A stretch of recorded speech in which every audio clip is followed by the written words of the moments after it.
कियो की हाल चाल है? हाल चाल बौआ बड़ नीक बड़ बढ़िया छी हम। बड़ बढ़िया त नहीं लगे छी। सुनलो है अहाँ सब ला एगो कानून आबि गेल है, यूसीजी। यूसीजी हाँ, की होइ छै बौआ, कनी हमरा समझाबियो। ई कानून भेलै अहाँ के कि अहाँ अगर कोनो भी अपना से निचला जाति वाला के भेदभाव करबै तो अहाँ पर डायरेक्ट एक्शन लेल जायत, अहाँ के डायरेक्ट उठा कर लऽ के चलि जायत पुलिस। और जे ई कानून के विरोध करते ओकरा पाकिस्तान भेज देल जतै। मोदी जी जहाँ राम मंदिर बनलकै त बड नीक, ई कानून लगेलक त नहीं मनबे, अहाँ सब मानऽ पड़त। पाकिस्तान भेज देतै? हाँ, पाकिस्तान तो नहीं जाए बौआ, हमरा बगले में नेपाल है, तो नेपाले ने किया हम चल जाए पाकिस्तान जाओ तो नेपाल के नागरिकता ल लेबै। हाँ की करबै तो लगबे करैया कि भारत में अब जीनाई मुश्किल भ रहल है। भय रहल है ना, बुझियो हमर सबके बाल बच्चा के भविष्य न खराब कर रहल है। लेकिन वोट तो अहाँ से कहलिए बड नीक छथिन, बाप रे बा, इनका मोदी भगवान छथिन हमर।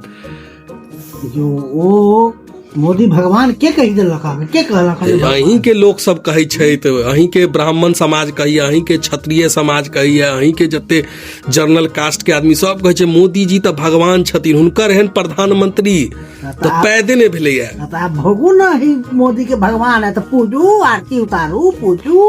हाँ तो पूजते यहाँ की भेले, मार खेते पूजते नहीं तो हम सब तो बच्चा जेल में रहते, आदमी पूजते, जेल में पोस्टर लगा देते मोदी जी के। हाँ, तो हम पूजू, तो हम दियो वोट, और दियो दबा कर ठोक कर दियो वोट। तो अहाँ देवे कि नहीं वोट? नहीं हम तो नहीं देवे, नहीं देवे, नहीं देवे क्या हमारे बाल बच्चा का भविष्य खराब। 10,000 रुपया नहीं देत, फिर नहीं वो 10,000 नहीं देते तो नहीं, फिर राशनो नहीं देत, जो अहाँ के फ्री के चावल दैया, गहूम दैया, नहीं देत। राशन हमर सबके तो बंदो भ गेल, कहिया नहीं।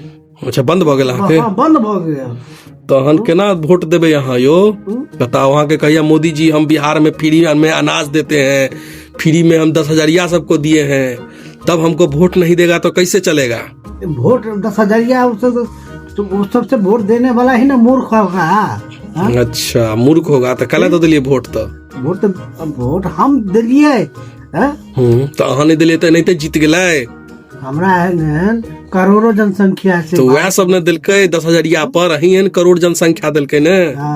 तो 10,000 दिलके, अब लोग भोगू 10,000 के।